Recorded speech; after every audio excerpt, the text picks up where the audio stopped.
Hi, this is Karen Blumenthal. I am truly disappointed that I cannot be with you there today to share this special event, and I'm especially sorry that I can't say thank you in person to Angela Frederick and the rest of the hardworking YALSA Nonfiction Award Committee. So please accept my sincere thanks from a long distance. I am thrilled beyond words and deeply honored to be included in the same company as these amazing writers. This book has been a very unusual experience for me, in part because it's a book people actually want to read. It's been translated into 8 or 9 languages, and I've been interviewed by reporters from India, the UK, Brazil, and Mexico. They all ask the same question: what do you want teens to learn from Steve Jobs? I have several answers. One is that you don't have to be perfect. I tracked down several of Jobs' high school classmates to find out that he was very serious about his schoolwork and his grades, but he was far, far less than perfect. He experimented with drugs and he had a terrible temper. He had some odd notions about diet and concluded that he didn't need to bathe. And yet, things turned out pretty well for him. He suffered crushing defeats. A multimillionaire in his 20s, he was very publicly fired from the company he founded at 30. His second computer company was a failure.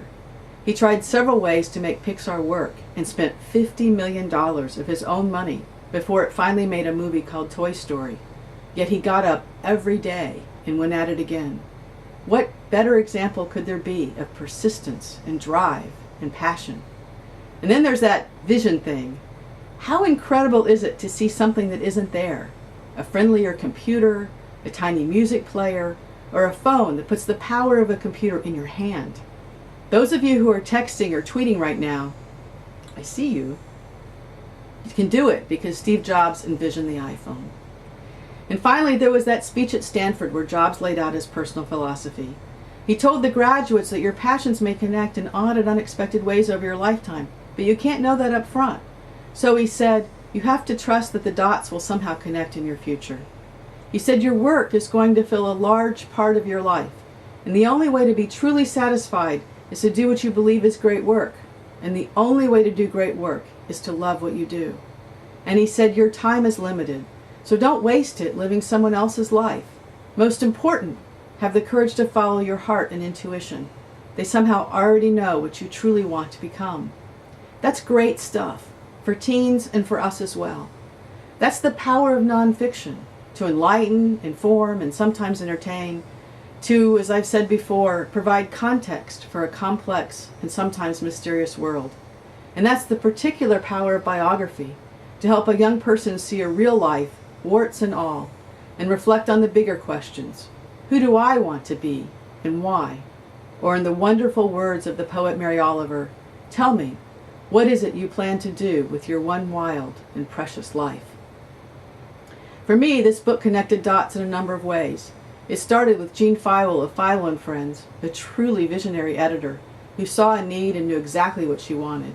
She contacted Ken Wright, who was my wonderful agent until the dots connected in unexpected ways for him last year.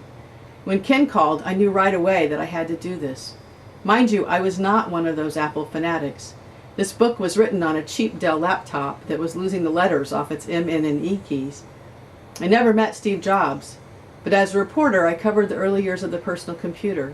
Later, I oversaw coverage of Apple competitors and even helped a business school professor write about Jobs' management strategy. It was just meant to be. I was backed by a remarkable team of production, design, and marketing people at Feiwel and Friends and Macmillan, especially Lauren Berniak, who held my hand, tracked down photos and rights, and tamed that long timeline. Because of the circumstances, I had an unusually tight deadline. And apparently everyone was worried about it, because Ken called me every Tuesday morning to check in.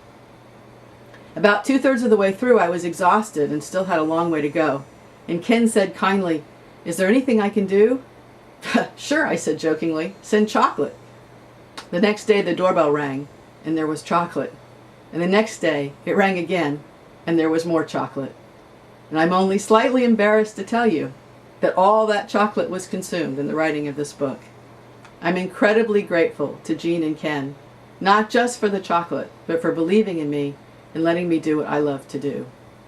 Last, I want to thank all of you in this room, librarians, publishing people, writers, and readers, for following your hearts and doing what you love, and especially for your commitment to and passion for books for young people. We are all better for it. Thanks for listening.